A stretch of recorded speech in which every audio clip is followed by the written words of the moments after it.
अस्सलाम वालेकुम दोस्तों, मैं हूं प्रवेश संधीला। सोशल मीडिया टॉक शो के साथ हमारे साथ मौजूद हैं शनीला अमार, सीनियर तजज़ियाकार। बात करेंगे। अस्सलाम वालेकुम। वालेकुम सलाम परवेज़ भाई, कैसे हैं आप? मैं ठीक हूं, आप ठीक हैं? भाभी खैरियत से हैं? अल्लाह का शुक्र जी, बिल्कुल ठीक-ठाक। ज़रा सबसे मुझे तो ये बताएं, ये जो बहन-भाइयों के फड्डे होते हैं, इसमें बड़े मसाइल भी आते हैं।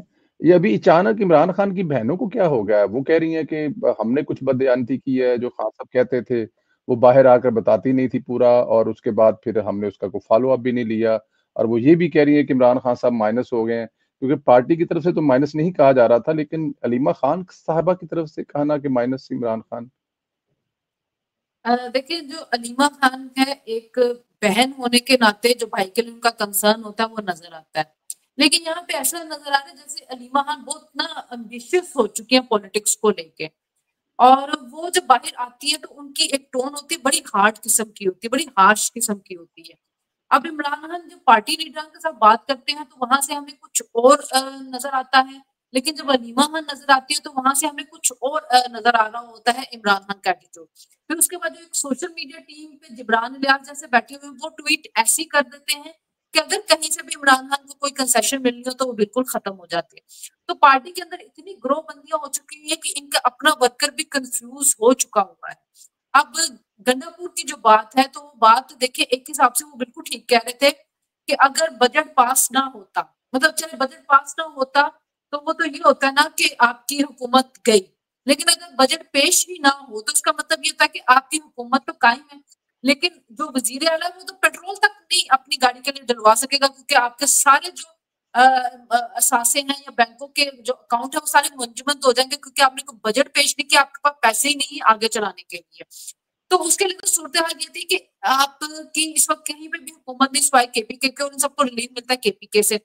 मुझे तो ऐसा लग रहा है जैसे अलीमा खान जो है वो चाह ये रही है कि इमरान माइनस हो, हुँ। इमरान खान माइनस हो, ताकि ये जो है इमरान खान जेल के अंदर रहे और इनका कोई सियासी करियर चलता रहे। तो खुदा ना खास्ता मुझे तो ऐसा लग रहा है जैसे ये जिस तरह इन्होंने नमन से पैसे खाए हैं, शौकत खानम से पैसे खाए, ये कहीं इमरान का मज़ार बना के उसके मुजावर बन के बैठ के तो पैसे नहीं खाना चाह रही है। कुछ मतलब थोड़ी-सी इनको लचक दिखानी चाहिए, हमेशा एक हार्श बयान लेके आ जाती हैं, हमेशा इनका एक हार्श एटीट्यूड होता है। जो बहनें होती हैं उनको चाहिए तो ये कि वो किसी ना किसी कंसेशन की तरफ जाएँ। आज सुहेल वड़ाइच को क्यों कहने की ज़रूरत पड़ गई कि इमरान खान को भी एक शहबाज शरीफ चाहिए। क्योंकि देखिए शहबाज शरीफ साहब के अगर सियासत से आपको इख्तिलाफ हो सकता है, मुझे हो सकता है, लेकिन उन्होंने अपने भाई के लिए कंसेशन ली। उन्होंने अपने भाई को जेल में जिस बीमारी की वो हालत में थे, और आपको याद होगा कि मरियम नवाज भी कहती थी कि मैं उनको मर्सी नहीं बनने दूंगी। वो उनको निकाला, उनका इलाज करवाया। यहाँ पे तो नजर ही कुछ नहीं आ रहा है। बहनें ही जाती है मिलने के लिए, वो जो बाहर आता है आके बोल देती हैं। पार्टी के अंदर ग्रोहबंदी हुई हुई है। अब उन्होंने कह दिया कि इमरान खान माइनस हो गया तो इसका मतलब शायद वो वर्कर को इश्तियाक दिलाना चाह रही है। फिर हमने कहीं से ये भी सुना, वो जो अफजल शेख मरवत है वो एक अलग स्टोरी सुना रहे हैं कि मुझे अलीमा खान अपने पास बुलाना चाहती है। कोई कहता है अलीमा खान ठेके लेना चाहती है खैबर पख्तूनख्वा से। कोई कह रहा है कि सोशल मीडिया वाले उसको पैसे दे रहे होते हैं। सो इतनी कहानियां इस पार्टी के अंदर से बन रही है कि वो अब एक चूचू का मुरब्बा बनी हुई है। हमें समझ ही नहीं आती कि किसका बयानिया चल रहा है, हमें समझ ही नहीं आती पार्टी की पॉलिसी क्या चल रही है। अब एक रूमर ये भी फैल रहा है कि इमरान खान माइनस हो रहे हैं, शाह महमूद कुरैशी आ जाएंगे, वो पार्टी को संभाल लेंगे। सो पीटीआई की सियासत बंद गली में धकेल दी गई है इमरान खान साहब खुद की तरफ से, जब उन्होंने इतने लोगों को इसके अंदर इन्वॉल्व कर दिया कि उनके लिए अब कोई रास्ता नजर नहीं आता। हाँ, ये बात तो आपकी ठीक है कि इमरान खान साहब अपने पुराने उस विज़न से निकल नहीं रहे हैं कि वो अपनी पार्टी के लोगों को आमने-सामने खड़ा कर देते थे। सुहेल साहब के अलावा शहज़ाद अकबर साहब ने अपने एक वीलॉग में कहा, मैंने अभी उनका एक वीलॉग में टोटा उनका सुना। उसमें वो फरमा रहे थे कि मरियम नवाज़ से लाख इख्तिलाफ हो सकते हैं, लेकिन एक जगह पे मरियम नवाज़ के किरदार की मैं तारीफ़ करता हूँ कि जब उनके लीडर पर मुश्किल वक़्त आया तो उन्होंने फ़ौज समेत पूरी हुकूमत को टफ़ टाइम दिया था। लेकिन मेरा ख्याल है कि अब उनको नवाज शरीफ साहब वाला वो शहबाज शरीफ चैप्टर और मरियम नवाज याद आ रही हैं, लेकिन ना तो शहबाज शरीफ इस पार्टी में कोई है इमरान खान के लिए, और ना ही कोई मरियम नवाज इस पार्टी में है इमरान खान साहब के लिए। तो यहाँ पर अगर हो भी तो इमरान खान साहब खुद भी तो नहीं चलने देते ना जी। अच्छा परवेज भाई, यहाँ पे एक और इंटरेस्टिंग बात है कि इमरान खान नवाज शरीफ भी नहीं है। नवाज शरीफ बिल्कुल ने ठीक। कभी फेडरेशन को कमजोर करने की बात नहीं की है। ट्रू। नवाज शरीफ को 9 मई नहीं किया था। नवाज शरीफ ने ये नहीं कहा था कि हमारा जो आर्मी चीफ है उसने अमेरिका के कहने के ऊपर मुझे निकाल के मुल्क से गद्दारी की है। नवाज शरीफ ने ऐसा कुछ नहीं कहा था अपने निकालने के ऊपर। ये बात थी कि जब इलेक्शन चोरी हुए तो उन्होंने जनरल बाजवा को कहा कि आपने इलेक्शन रीग किया, लेकिन ये हमारा अंदरूनी मामला था ना। नवाज शरीफ ने जाके कोई कांग्रेसमैनों से मुलाकातें करके कोई नवाज शरीफ ने वहां से पाकिस्तान के खिलाफ बयान जारी करवाने की कोशिश नहीं की है। नवाज शरीफ ने अपनी पार्टी को ये नहीं कहा था कि आपका फील्ड मार्शल या जो आर्मी चीफ है कभी मुल्क के बाहर जाए तो आप उसके खिलाफ गद्दारी गद्दारी के नारे लगाए, उसको कातिल कहते रहे। फर्क भी तो देखे ना सियासत के अंदर। नवाज शरीफ ने फेडरेशन की सियासत की है। नवाज शरीफ ने हमेशा जो सियासत की है वो जमहूरियत के लिए की है कि आपका काम सियासत करना नहीं है, आप बाहर निकले, हमें सियासत करने दें। इमरान खान का काम ये है कि वो कहते हैं कि मैं नहीं हूं तो पाकिस्तान के ऊपर एटम बम गिरा दे। नवाज शरीफ ने किस जगह जाके जो था वो आईएमएफ की डील खराब करने की कोशिश की थी। इमरान खान के दौर में भी तो आईएमएफ की डील हुई थी।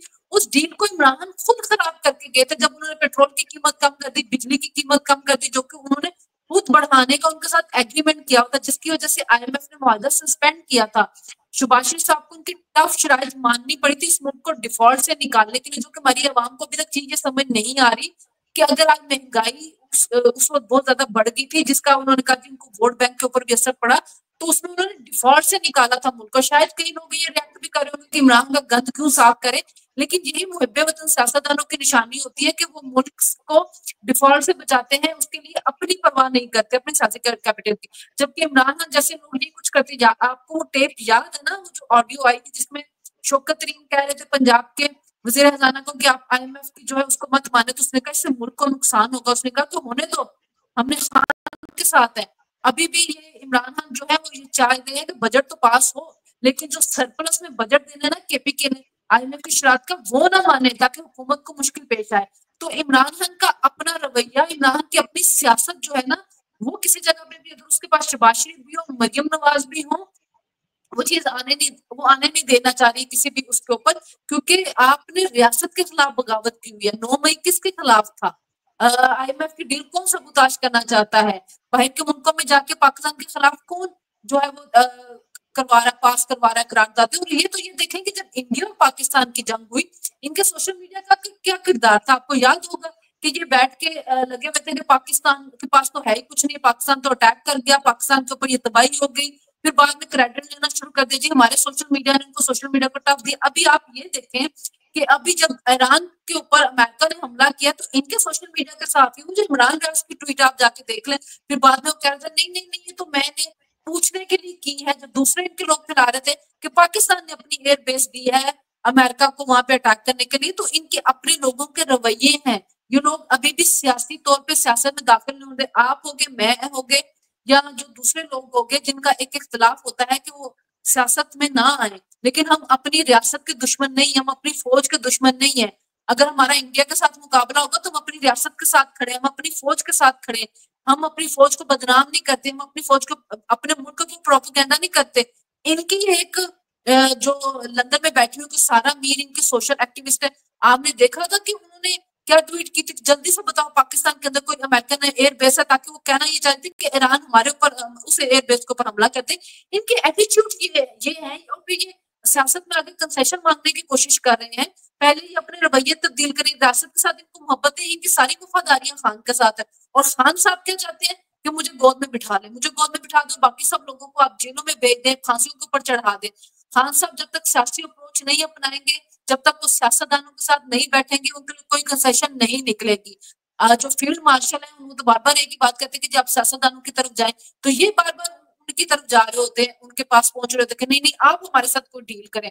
तो बात ये है कि आप शहबाज शरीफ या मरियम नवाज को लें, लेकिन पहले आप ये बात करें कि क्या इमरान खान नवाज शरीफ जैसे हैं? बिल्कुल नहीं। बिल्कुल ठीक है, ना इमरान खान नवाज शरीफ जैसे हैं और ना ही उनकी टीम में नवाज जैसे हैं, बिल्कुल ठीक है। अच्छा, पाकिस्तान का अभी ये जो हालिया ईरान का और इसराइल का मसला है, इसमें पाकिस्तान के किरदार को कैसे देखते हैं? बहुत ज्यादा तफजात होते थे ईरान के बारे में, पाकिस्तान को, हुकूमत पाकिस्तान को ईरान की सरजमीन के बारे में, लेकिन मुश्किल वक्त में पाकिस्तान का किरदार कैसे देखती हैं? देखिए मैं यहाँ पे ना बहुत ज्यादा क्रेडिट दूंगी पाकिस्तान की फॉरेन पॉलिसी को, इसहाक डार साहब को। किस वक्त अगर आप देखें तो पाकिस्तान एक बड़ी मजबूत पोजीशन में है फॉरेन पॉलिसी को लेके। अभी कल ही की बात है कि एससीओ शंघाई ताउन तंजीम के अंदर क्या हुआ है कि जो उनका एलामिया था उसमें बलूचिस्तान शामिल हुआ, पहलगाम नहीं हुआ है, जिसकी वजह से इंडिया ने उसके ऊपर साइन नहीं किया। तो ये हमारी फॉरेन पॉलिसी की कामयाबी है, क्योंकि जाहिर है हमारे पास सबूत है, हम सबूतों के साथ बात करते हैं। पाकिस्तान की जो देखिए, पाकिस्तान जो है ना अमन पसंद मुल्क है। हम ना तो किसी के मुल्क के ऊपर जारियत की है, ना हम इसको सपोर्ट कर सकते हैं। इसराइल की जो अग्रेशन है गजा के अंदर, पाकिस्तान ने हमेशा उसको कंडेम किया है। जिस तरह के कश्मीर के अंदर इंडिया की अग्रेशन है, पाकिस्तान ने उसको भी हमेशा कंडेम किया है। इस तरह ये जो वॉर थी ये इम्पोज की गई थी ईरान के ऊपर, क्योंकि देखिए ईरान की और अमेरिका के जो थे मुज़ाकरात की बातचीत चल रही थी। अभी तो बात हो रही थी, वो कह रहे थे कि हम मुज़ाकरात करेंगे, अभी तो चीजें सामने आनी थी।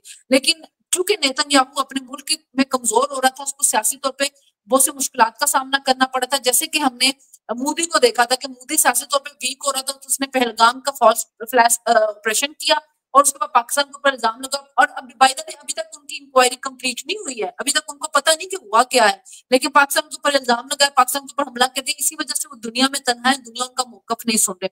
यही कुछ इसराइल ने किया, लेकिन इसराइल को अच्छी खासी फैंटी लगी। इसराइल का एक भ्रम कायम था, वो टूट गया। उसको पता चल गया कि अमेरिका के बगैर वो कुछ नहीं है, वो ईरान को कोई इतना नुकसान नहीं पहुंचा सके जितना ईरान ने उनको नुकसान पहुंचा दिया।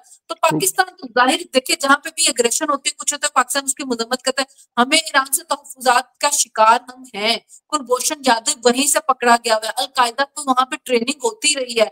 ईरान ने भी पाकिस्तान के अंदर हमले किए थे जब हमने उसका जवाब दिया था। लेकिन उसके बावजूद पाकिस्तान ने जहां पे एग्रेशन हुई है, जहां पे जंग किसी की मुसलत की, पाकिस्तान ने उसकी मजम्मत की। इसी तरह जब ईरान ने कतर के ऊपर हमला किया तो पाकिस्तान ने उसकी भी मजम्मत की। पाकिस्तान एक न्यूट्रल मुल्क है, पाकिस्तान को चाहिए भी नहीं कि वो किसी की जंग के अंदर शामिल हो। ये पाकिस्तान की बेस्ट पॉलिसी है जो इत्तेदाल पे मबनी है।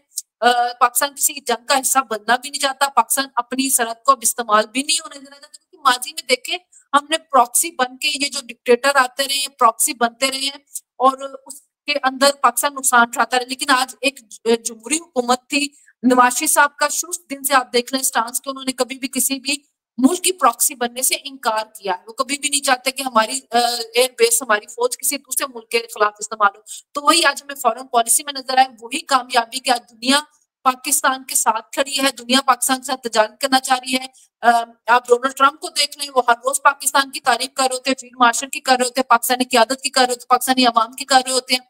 हालांकि उनकी तारीफ से डर भी लगता है, लेकिन इस वक्त देखा जाए तो पाकिस्तान एक मजबूत पोजीशन में खड़े हैं। चाइना हमारे साथ जो है तजारत करना चाह रहा है, यूएई करना चाह रहा है, रूस की तरफ से आ रहा है। अब आप देखिए शंघाई कॉर्पोरेशन में रूस है, जो कि शुरू दिन से एलाई समझा जाता था इंडिया का, लेकिन उसने भी इंडिया का साथ नहीं दिया है। चाइना तो वैसे ही पाकिस्तान का साथ है। तुर्की, अजरबैजान तो अपनी फौज भेजने के लिए तैयार था जिस वक्त हमारी इंडिया के साथ चल रही थी। तो ये मैं क्रेडिट दूंगी सिविल गवर्नमेंट को और खासतौर पर इसहाक डार साहब को कि बड़े अग्रेसिव है वो फॉरेन फ्रंट के ऊपर और दूसरे मुल्कों के साथ ताल्लुकात कायम करें, टेलीफोनिक राब्ता उनका रहता है, पाकिस्तान का केस बहुत अच्छी तरह से लड़े कि आज पाकिस्तान चाहे जितने मर्जी उनके दुश्मन जो मर्जी कहें, चाहे बहुत से लोगों के दिलों के ऊपर छुरियां चढ़े, लेकिन पाकिस्तान आज सफारती तौर पे एक मजबूत हैसियत से खड़ा।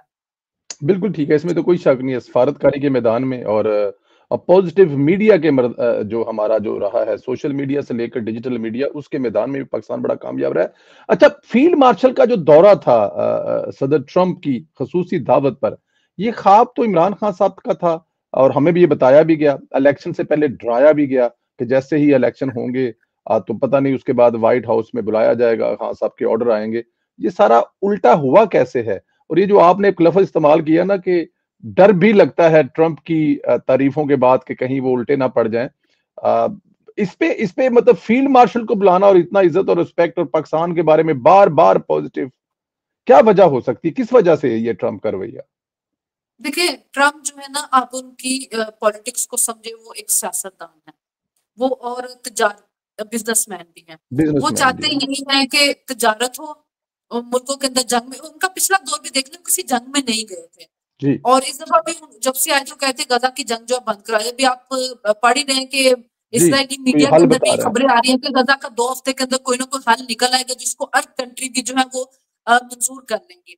इसके बाद देखिए कि पाकिस्तान और इंडिया की जो जंग हुई है उसके अंदर पाकिस्तान को इन्होंने कहा तो पाकिस्तान ने बड़ी जल्दी इनकी बात मानी। इंडिया जो था वो हर मरले के ऊपर ये इनकार कर रहा था कि नहीं जी हमने सीज फायर अमेरिका के कहने के ऊपर नहीं किया। मोदी ने खुलेआम तो नहीं कहा लेकिन उनकी फॉरेन पॉलिसी ये कहती, लेकिन पाकिस्तान उनका शुक्रिया अदा करता है। तो ट्रम्प को ये चीज अच्छी लगी है, जाहिर है उनको पाकिस्तान नॉमिनेट भी कर दिया नोबेल पीस प्राइज के लिए, लेकिन उनको ये बात अच्छी लगी कि पाकिस्तान ने उनके कहने के ऊपर सीज फायर किया, पाकिस्तान जंग के अंदर आगे नहीं गया, पाकिस्तान ने बात मानी, पाकिस्तान ने रिस्ट्रेंट शो किया। फिर उसके अलावा जो उनकी वॉर अगेंस्ट टेररिज्म है पाकिस्तान उसमें भी उनके साथ कोऑपरेट कर रहा है। अफगानिस्तान के अंदर जो उनको मतलूब थे दहशतगर्द उन्होंने वो पकड़ के उनको दिए क्योंकि पाकिस्तान खुद विक्टिम है दहशतगर्दी का इस वक्त। और सबको पता है कि बलोचिस्तान के अंदर जो टीटीपी और ये जो फितरत और ख्वारिज इनको कौन फंडिंग कर रहा है, इनकी फंडिंग किस मुल्क की तरफ से आ रही है, तो पाकिस्तान ने तो दहशतगर्दों का खात्मा करना है। तो डोनाल्ड ट्रम्प भी ये चाहता है कि दहशतगर्दी का खात्मा वो अफगानिस्तान को भी बेहतर करना चाहता है। तो पाकिस्तान एक दहशतगर्दी में ताउन कर रहा है, फिर उनके कहने के ऊपर पाकिस्तान ने सीज फायर किया। तो ये बात जो थी डोनाल्ड ट्रम्प को अच्छी लगी कि पाकिस्तान जंग में नहीं जा रहा, पाकिस्तान अग्रेशन नहीं कर रहा, पाकिस्तान दहशतगर्दी में इन्वॉल्व नहीं है, क्योंकि पहलगाम वाकये ने सब कुछ खोल दिया कि पाकिस्तान उसमें इन्वॉल्व नहीं है, इंडिया की अपनी शरारत है, फॉल्स फ्लैगिंग। लेकिन इंडिया की तरफ से जिस तरह का रवैया अपनाएगा वो उस चीज ने भी अनॉइंग किया ट्रम्प को। आप देख लें कि वो जैसे नेतन्याहू के ऊपर हुआ है, जब सीज फायर का ऐलान होगा उसके बाद जब वायलेशन हुई है तो उसने नेतन्याहू के बारे में किस किस्म के अल्फाज इस्तेमाल किए हैं, बड़ी सख्त पॉलिसी उसने नेतन्याहू के बारे में रखी है। हालांकि नेतन्याहू को समझना चाहिए कि अमेरिका की मदद के बगैर वो जो अपनी दादागिरी दिखाते फिरे वो अमेरिका की मदद के बगैर कायम नहीं रह सकती है। तो ये वो चीज थी जिसकी वजह से डोनाल्ड ट्रम्प जो है जो वो बार बार कह रहे थे कि जंग रोकोगे तो तजारत मैं ज्यादा से ज्यादा करूंगा, तो जाहिर है पाकिस्तान ने जंग रोक किया, वो तजारत पाकिस्तान के साथ करना चाहता है। वो यही बात देखिए उसने जब उसने बात करा तो उसने कहा था ये दोनों मुल्क जो उसने इसराइल की और अमेरिका की बात की थी कि कई सालों से जंग में, लेकिन जंग से क्या हासिल किया है। तो कभी वो वियतनाम की जंग में चले जाते, कभी वो रूस के साथ उनकी कोल्ड वार शुरू हो जाती, कभी वो अफगानिस्तान के अंदर जंग करना शुरू करते, कभी इराक में चले जाते। तो डोनाल्ड ट्रम्प यही बात कर रहा है कि जंगों से कुछ हासिल नहीं होता है, आप लोगों के साथ मुज़ाकरात की टेबल के ऊपर मामलात हल करें और तजारत की तरफ जाए। तो एक तजारती माइंड का बंदा है जो यही चाहता है कि दुनिया तजारत की तरफ जाए ना कि जंगों की तरफ जाए। तो शायद उसकी इस पॉलिसी के साथ पाकिस्तान एग्री करता है जिसकी वजह से वो पाकिस्तान से खुश है। और जाहिर है पाकिस्तान के अंदर जो ये फॉरेन पॉलिसी के अंदर मिलिट्री एस्टैब्लिशमेंट का बहुत रोल होता है, जो कुछ मर्जी भी हम उसको डिनाई नहीं कर सकते। तो इसी वजह से वो फील्ड मार्शल को उन्होंने बनाया कि मुस्तकबिल की दहशतगर्दी के बारे में या मुस्तकबिल में क्या चैलेंजेस हो सकते हैं खत्ते में लेके उसको डिस्कस करना होगा उन्होंने, क्योंकि उन्होंने ये बात भी कही थी कि ईरान को हमसे ज्यादा पाकिस्तान जानता है। तो फील्ड मार्शल ने उनको ईरान के बारे में बताया होगा कि आप जंग जारी रखेंगे तो आप जंग करते रहेंगे, उन्होंने हार नहीं माननी है और वो आपका ही नुकसान होता रहेगा, कितनी देर आप इस जंग में उलझे रहेंगे। तो शायद ये चीज भी उनको समझ आई होगी जिसकी वजह से फिर वो एक अटैक करके और उनको एक फेस सेविंग देके कतर के ऊपर फौरन सीज फायर कर दिया गया। अदरवाइज तो बातें तो हम बढ़ के तो कुछ और हम सुन रहे थे, दावे तो कुछ और किए जा रहे थे और वो फिर वर्ल्ड वॉर 3 की तरफ भी चीजें जा सकती थी। उस चीज को भी जो है वो रोक दिया गया है। ये बात बिल्कुल ठीक है आपकी, जो बात आपसे माने, आपकी चीज़ों को अंडरस्टैंड करें, वो आपको अच्छे लगते हैं, चाहे वो आपके घर के मुलाज़िम हों, चाहे आपकी फैमिली में मेंबर हों, दोस्त हों। तो जब सबसे बड़ी बात ये है कि जब हम लोग जंग के उस मूड में थे कि हम भारत को बड़ा नुकसान दे सकते थे और सदर डोनाल्ड ट्रम्प के कहने पे हमने फौरन जंग रोकी और उसके बाद ईरान के मामले में भी जिस तरह उनको गाइड किया, तो डेफिनेट ट्रम्प हमारी वो तारीफ ये करने की वजह है। अच्छा, मुझे जरा इसमें शॉर्ट सा बता दें, अभी आपने जिक्र किया ये जो नोबेल इनाम वाला पाकिस्तान का फैसला, ये ठीक है, करना चाहिए था, और क्या सदर ट्रम्प को मिलना चाहिए? इसमें कोई शक तो नहीं है, जंगे रुकवाने में वो मास्टर तो हैं। देखिए, मैं इस बारे में अपने थोड़े जैसे जो है ना वो ओपिनियन रिजर्व रखती हूँ कि मिलना चाहिए या नहीं मिलना चाहिए। लेकिन अगर मैं पाकिस्तान की गवर्नमेंट के पॉइंट ऑफ व्यू से देखूं तो उन्होंने बिल्कुल ठीक नोट ठीक फैसला किया। क्योंकि हर मुल्क अपना मफाद देखता है और फॉरेन पॉलिसी के अंदर कोई आपका दोस्त नहीं होता, फॉरेन पॉलिसी के अंदर कोई आपका दुश्मन नहीं होता। अगर आप फलस्तीन को देखें तो फलस्तीन के सदर ने पहलगाम के ऊपर इंडिया के साथ जाके अफसोस किया था, लेकिन पाकिस्तान के अंदर सिविल अटैक हुआ, हमें वहां से कोई चीज नहीं नजर आई है। आप ईरान को देख लें कि जब पाकिस्तान और इंडिया की जंग हो रही थी, ईरान उनके साथ जाके तजारती मुआहिदा कर रहा था। तो पाकिस्तान ने भी अपने मफाद को देखना है। उनके नजदीक जो एक जंग थी, जो इंडिया ने पाकिस्तान के ऊपर अग्रेशन कर दी थी और उन्होंने वो जंग रुकवाई है, अभी उसका सीज फायर भी गया, तो पाकिस्तान ने अपने हिसाब से उनको नॉमिनेट किया है कि पाकिस्तान के हिसाब से वो ठीक है। उन्होंने पाकिस्तान के साथ मदद की है, उन्होंने एक ये एटमी जंग जो हो सकती थी मुमकिन उसको रुकवाया है। तो पाकिस्तान ने अगर उसको नॉमिनेट किया तो ये पाकिस्तान की रियासत की फॉरेन पॉलिसी का एक फैसला है और ये पाकिस्तान की रियासत ने सोच समझ के किया है। इसमें किसी इंडिविजुअल की जो भी ओपिनियन होगी वो अपनी ओपिनियन को अपने पास रिजर्व लेके, लेकिन मैं अगर पाकिस्तान की रियासत की पॉलिसी के हिसाब से देखूं तो मुझे दुरुस्त फैसला दुरुस्त फैसला लगता है, बिल्कुल ठीक है। आखिर में ज़रा ये बताइए, अभी आपने बात तो की है, लेकिन फिर भी ये एक बड़ा अहम पॉइंट है, बारीक पॉइंट है कि दुनिया भर जानती है कि इमरान रियाज, शहबाज गिल ये फैक्ट्रियाँ हैं बाकायदा तौर पे फेक न्यूज़ की। ये हर वो फेक न्यूज़ अभी पिछले दिनों जब ये एक न्यूज़ भारतीय चैनल है CNN 18 के नाम से जिसकी खबर पर इमरान रियाज साहब ने कहा है कि पाकिस्तान ने अड्डे दे दिए हैं और ये वो। लेकिन इसके बावजूद इनके जो व्यूअरशिप है उनको समझ नहीं आती कि ये लोग तो हर इनकी खबर झूठी होती है, इसके बावजूद वो उनको सुनते हैं। उन उन लिसनर के लिए क्या मैसेज है कि वो पता होने के बावजूद संजना भाई, बात है कि जब आप नशा करते रहते हैं ना तो आपका दिमाग जो तो इम्यून हो जाता है, फिर आपको कुछ समझ नहीं आ रही होती है। तो इनको फेक न्यूज का इतना नशा लगा दिया गया है कि वो इनकी फेक न्यूज के जरिए इनके जहनों के अंदर जो ख्याली पुलाव पकड़े होते हैं तो उनको उस फेक न्यूज के अंदर वो ख्याली पुलाव पूरे होते हुए नजर आते होते हैं। तो जो इमरान खान के जो व्यूअर्स हैं, जो इमरान के सपोर्टर हैं, वो दिमागी तौर पर उस नशे के आदी हो चुके हैं झूठी खबरों के। उनको जब उनको झूठी खबरें नहीं मिलती तो जैसे नशे वाले को नशा ना मिला अपना जिस्म काटता, तो उनकी भी कैफियत वो हो चुकी हुई है, क्योंकि उन्होंने पढ़ना नहीं है, उन्होंने रिसर्च नहीं करनी, उन्होंने सोचना समझना नहीं है, उन्होंने इनकी नजर से दुनिया को देखना है, उन्होंने इनकी नजर से खबर को देखना है। मैं सब लोगों को नहीं कह रही हूँ, उनके बहुत से जो सपोर्टर है इमरान खान के, अब उनमें शोर भी आता जा रहा है, वो सोचते भी हैं, वो सवाल भी करना शुरू हो गए। लेकिन एक जो उसपे तादाद है वो अभी तक उस फेक न्यूज के अंदर जकड़ी हुई है। उनको उन फेक न्यूज के अंदर वो सारी चीजें मिलती हैं जो वो सुनना चाहते हैं। जैसे उनको बताया जाएगा कि इमरान खान रिहा हो जाएंगे, बड़ी शानो शौकत से रिहा हो रहे हैं। आप देखिए कि कई यूट्यूबर्स हैं, वो बताएंगे कि जेल का दरवाजा खुल गया, लाइव मनाजिर देखे, इमरान खान रिहा हो रहे, और डेली उसके उतने ही लोग दोबारा से उसको वही वही झूठी खबर अगले दिन दे रहा होगा, वो देख रहे होंगे, क्योंकि उनके दिमाग जकड़ लिए गए हैं। जिन जब दिमाग जकड़ लिए जाते हैं ना, तो फिर वो सोचने समझने की सलाहियत जो होती है वो खत्म हो जाती है। तो वो जो फेक न्यूज के जरिए उनके दिमाग जकड़ लिए गए, वो उस फेक न्यूज के ऊपर चलते जा रहे हैं। शायद अल्लाह उनको कोई हिदायत दे दे, वो शऊर आ जाए, वो सोचना समझना शुरू कर दे। आप किसी भी लीडर को पसंद करें, जरूर करें, लेकिन ये बात याद रखें कि झूठ बोलना और झूठ फैलाना गुनाह है।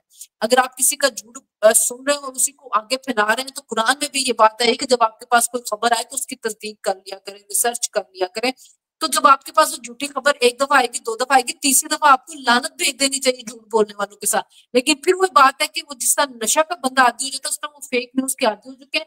उनको सेटिस्फेक्शन मिल रही है उन फेक न्यूज के जरिए, क्योंकि वो अपने अंदर जो ख्याली पुलाव पका रहे हैं वो उन फेक न्यूज के जरिए पूरे होते उनको नजर आते हैं। बिल्कुल ठीक कह रहे हैं। आखिर में आखिरी सवाल भी है।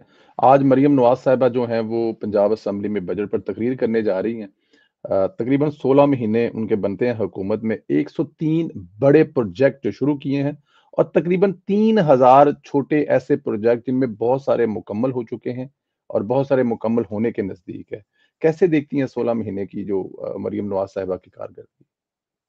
देखिए उनकी कारकर्दगी खुद बोलती है। आप देख लें हर सूबों के साथ उनके मवाजने किए जा रहे होते हैं। आज ही आप देख लें कि सवात में कितना खौफनाक एक हादसा हुआ है कि वहां पे एक ही फैमिली के 15-18 लोग जो थे घंटों वहां पे इमदाद का इंतजार करते रहे हैं, लेकिन उनको इमदाद नहीं पहुंच सके कि वहां से निकाल सके। जबकि मरियम नवाज ने तो गांव देहातों से एयर एम्बुलेंस के जरिए लोगों को रेस्क्यू करवाया हुआ है। अब उनके वो जो हेल्थ का प्रोग्राम है, जो व्हीकल हेल्थ ऑन व्हीकल्स है, वो लोगों के दरवाजों तक पहुंच रही है। बच्चों को लैपटॉप्स मिल रहे हैं, बच्चों को स्कॉलरशिप मिल रहे हैं।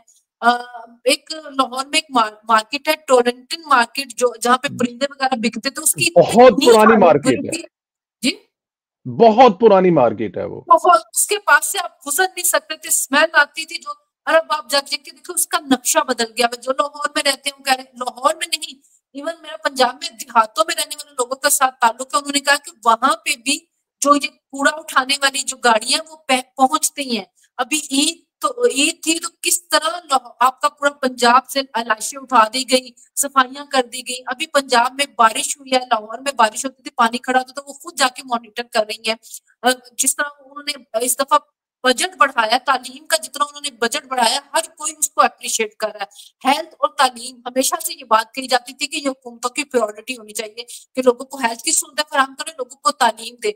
इस वक्त सबसे ज्यादा लिटरेसी रेट भी पंजाब का है, उसके बावजूद पंजाब के अंदर इतना ज्यादा जो है बजट जो है इन्वेस्ट किया जा रहा है। तो ये उनकी पॉलिसीज है, वो फोकस्ड है, वो अपना काम कर रही है। तनकीद करने वाले तनकीद कर रहे हैं, किसी को प्रोटोकॉल पे हो जाता है, कोई टिकटॉक का कहते रहे, लेकिन वो फोकस है, वो अपने काम पे तवज्जो रख रही है। उनकी ये बात बिल्कुल अच्छी है कि मैंने अपनी स्किन को बड़ा मोटा कर लिया है, आपने जो बात करनी है, आपने जो बोलना आप बोलते रहे, मैं अपना काम करती रहूंगी। आपने देखिए कि वो स्टूडेंट्स के पास जाती है, कहा ये जाता था ना ये अवाम में नहीं जा सकती, वो जब लैपटॉप बांटने जाती, हजारों की तादाद में स्टूडेंट बैठे थे, तो कहीं और मोबाइलों से कहीं से तो एक वीडियो आ जाए ना संदेला भाई, जिसमें कोई उसके खिलाफ बोल रहा हो, कोई उसके खिलाफ नारा लगा रहा हो, कोई इमरान खान, आपके सामने कोई ऐसी वीडियो नहीं आती है, कोई ऐसी चीज सामने नहीं आती, हजारों की तादाद में बच्चे होते हैं। तो इसका मतलब ये कि वो अवाम में जा रही है, अवाम से बात कर रही है, अवाम से मिलजुल रही है, और उनकी पॉलिसीज अपने समर दिखा रही है। जिस बच्चे को लैपटॉप मिल रहा है, जिस बच्चे को स्कॉलरशिप मिल रहा है, समझो उसकी दुनिया बदल रही है, उसको पढ़ने के लिए सहूलतें मिल रही है। सोशल मीडिया पे चले जाए, लोग वहां पे खुद बता रहे होते हैं हमारी अपनी फैमिली में एक दो बच्चों को स्कॉलरशिप मिला है, तो बच्चों को स्कॉलरशिप मिले, लैपटॉप मिल रहे हैं, सेहत की सहूलतें मिल रही है, लोगों के फ्री इलाज हो रहे हैं, अद्वियात उनको मिल रही है, सफाई का इतना अच्छा इंतजाम हो रहा है, सड़कों का जाल वो बिछा रही है। अभी सुना ही जा रहा है कि दिसंबर तक पंजाब के तमाम बड़े शहरों में 1100 इलेक्ट्रिक बसें चलाई जा रही है, और ये जी। इतना बड़ा प्रॉब्लम है जो लोगों का ट्रांसपोर्ट का जो हल किया जा रहा है, उसकी वजह से आप ये देखें कि आपके जो लोगों को पेट्रोल का है वो भी आपकी ईंधन, उसको जो हम इंपोर्ट करते हैं वो भी कम होगा, लोगों को सस्ती ट्रांसपोर्टेशन मिलेगी, लोगों को बाइज्जत ट्रांसपोर्टेशन मिलेगी। अभी भी ये इस्लामाबाद के अंदर जो शिवाशी साहब ने आके सीडीए की बसें चलाई हैं, लोग बड़े खुश हैं उससे कि चले जी, वो इज्जत के साथ खवातीन भी जाती है अपने कामों पे, मर्द भी जा रहे होते हैं। हर बंदा जो होता है वो गाड़ी पेट्रोल अफोर्ड नहीं कर सकता, वो और सारी दुनिया के अंदर आपने अपने जिस मुल्क में आप रह रहे हैं, आपने भी देखा होगा लोग ज्यादातर पब्लिक ट्रांसपोर्ट इस्तेमाल कर रहे होते हैं, लेकिन अगर आप उनको अच्छी पब्लिक ट्रांसपोर्ट देंगे तो वो इस्तेमाल करेंगे। तो ये बहुत अच्छे वो इनिशिएटिव ले रही है, 1 साल के अंदर तो उन्होंने दिखा दिया है, अब अगले साल में तो मजीद वो तकदीर बदल देंगी पंजाब की, तो 5 साल के बाद तो देखेंगे कि पंजाब का मुकाबला फिर किसके साथ हो रहा होगा, क्योंकि सिंध का हाल, कराची का हाल वो देख लें, खैबर पख्तूनख्वा में आज ही आप देख लें स्वात में क्या होगा, पोरपुर में सबके, बलोचिस्तान के अंदर जो है किस तरह के हालात है, तो पंजाब का तो मुकाबला ही नहीं है किसी के साथ इस वक्त। आप ठीक कह रही हैं, ये बसों की जो आप बात कर रहे हैं ना, पूरी दुनिया जो है ना अब इलेक्ट्रिक बसों पे और इलेक्ट्रिक ट्रांसपोर्ट जा रही है, क्योंकि ये सिर्फ सफारी सहूलत के साथ साथ माहौलियाती जो तब्दीलियां हैं, ये जो गाड़ियां हमारी डीजल और पेट्रोल जिस तरह से आपकी फिजा को खराब करती हैं, टेम्परेचर में इजाफा करते हैं। हमारे बचपन से लेकर आज के जून जुलाई में जमीन आसमान का फर्क है। हमें याद है कि मई जून में हम लोग साइकिल पे स्कूल जाते थे तो काबिल अफोर्ड गर्मी होती थी, लेकिन अब नहीं है। तो उसमें बहुत बड़ा रोल इन गाड़ियों का भी है, इन पेट्रोल का भी है। तो अगर मरियम नवाज जो है वो हजारों की तादाद में उनका जो प्लान है, और जिस तरह वो गुजरांवाला में और फैसलाबाद में ऑरेंज लाइन लेके आ रही हैं, और जिस तरह लाहौर में वो नहर के किनारे ट्राम चला रही हैं, और अंडरग्राउंड के बारे में, तो ये सब इलेक्ट्रिक है। तो इलेक्ट्रिक ट्रांसपोर्ट का लाने से जो आपकी माहौलियाती तब्दीली है उसको बड़ा फर्क पड़ेगा। दुनिया इस तरफ बहुत ज्यादा कंसर्न है। अभी मैं ब्रसल में था, मैं एक इंटरव्यू कर रहा था मुसद्दक मलिक साहब से, तो जाहिर है उनके पास मिनिस्ट्री है, तो वो कहते हैं कि पूरा यूरोप जो है ना वो आपको हाथों पे उठाने के लिए तैयार है, आप कुछ ऐसा करें जिसमें माहौलियाती तब्दीलियों में जो आसानियां पैदा हों। सुनीला भाभी, आपका बहुत शुक्रिया, हमेशा की तरह आपसे जब टाइम मिलते हैं मांगते हैं तो मिलता है। अल्लाह पाक सलामत रखे, खुश रखे। हमेशा की तरह बहुत शुक्रिया आपका। बहुत शुक्रिया थैंक यू। आपका भी, अल्लाह ताला आपको खुश रखे। जल्लाह। आमीन। थैंक यू वेरी मच भाभी, थैंक यू। अल्लाह हाफिज, अल्लाह हाफिज, अल्लाह हाफिज। जी, आपने देखा जी, वो बात तो ठीक है जी, इसमें तो कोई शक नहीं है। जिस तरह से खान साहब के हालात जा रहे हैं, इसमें किसी का कोई कसूर नहीं है। खान साहब का मेरे ख्याल में अपना ही कसूर है। खान साहब की सारी अपने आगे आ रही हैं, और मरियम नवाज जिस तरह काम कर रही हैं, पाकिस्तान की जिस तरह सफारती सतह पे कामयाबी हुई है, मेरे ख्याल में ये एक बहुत बड़ी कामयाबी है। अल्लाह पाक आप लोगों को अपने हिफ्ज़-ओ-मान में रखे। हमारी दुआएं हमेशा की तरह आपके साथ हैं। खुश रहें, आबाद रहें। हमारे चैनल को जरूर सब्सक्राइब करें, बेल आइकन को प्रेस करें, अपनी राय का इजहार जरूर किया करें जब प्रोग्राम चल रहा हो। बहुत शुक्रिया। खुदा